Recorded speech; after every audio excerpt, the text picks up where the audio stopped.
Implication des femmes dans la lutte contre le changement climatique. C'est autour de ce thème qu'une vingtaine de journalistes ont échangé lors d'une rencontre le 11 septembre dernier à Lomé.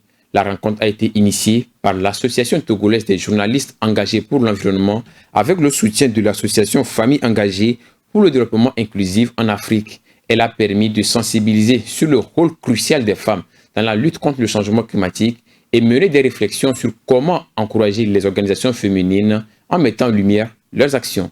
Les détails dans ce reportage signé Emeka Gatché avec la voix de Francesca Tissou. Elles sont pratiquement dans tous les secteurs d'activité qui sont en première ligne impactés par les changements climatiques. Pourtant, elles sont placées aux oubliettes. Les médias en parlent peu et les autorités très rarement des situations déplorables que vivent au quotidien les femmes dans la lutte contre les changements climatiques.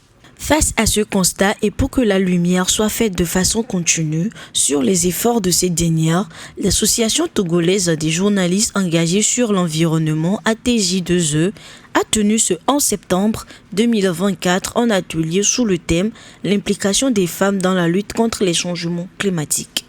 Cet atelier vise non seulement à sensibiliser sur le rôle crucial des femmes dans la lutte contre les changements climatiques, mais aussi à montrer comment les professionnels des médias peuvent travailler en partenariat avec les ONG féminines pour améliorer la couverture médiatique de ces questions.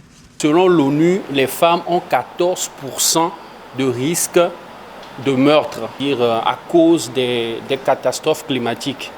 Et pour nous, en tant que journalistes, nous nous sommes dit qu'on ne peut pas être indifférent face aux réalités que ces femmes subissent. Parce que la vérité, c'est qu'au travers de ces estimations, les femmes constituent la population qui est beaucoup plus enclin à subir les effets pervers des changements climatiques.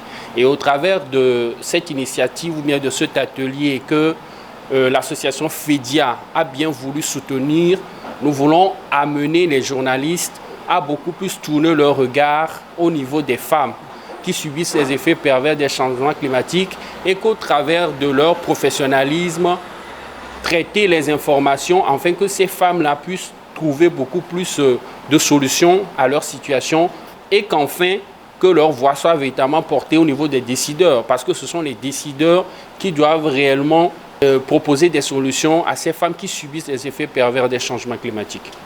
Un défi majeur auquel nous confrontons, c'est la sécurité alimentaire et nutritionnelle qui est menacée. Parce que nos pertes agricoles sont tellement énormes et nous les femmes, nous sommes accroupies en s'alarmant par rapport à la situation que nous vivons tous les jours liée à nos différentes spéculations que nous développons dans l'agriculture. L'ATJ2E, dans l'organisation de cet atelier, a été soutenue par l'association Famille engagée pour le développement inclusif en Afrique, FEDIA. Une association dont son axe 2 est relative à la protection de l'environnement et la justice climatique. Aujourd'hui, nous sommes fiers de la présence des journalistes qui suivent cet atelier de formation sur les questions de l'environnement. Parce que nous savons que c'est une question qui est d'actualité. Et si on n'agit pas très vite, on risque de ne pas laisser un monde meilleur à nos enfants dans l'avenir. FEDIA s'est engagé depuis plusieurs années à soutenir les femmes sur le terrain parce que vous savez que les actions que mènent les femmes concourent au développement de notre pays et elles sont plus dans des domaines qui touchent à l'environnement, l'agriculture, le maraîchage et autres. Notons que cet atelier a renforcé la capacité d'une vingtaine de journalistes.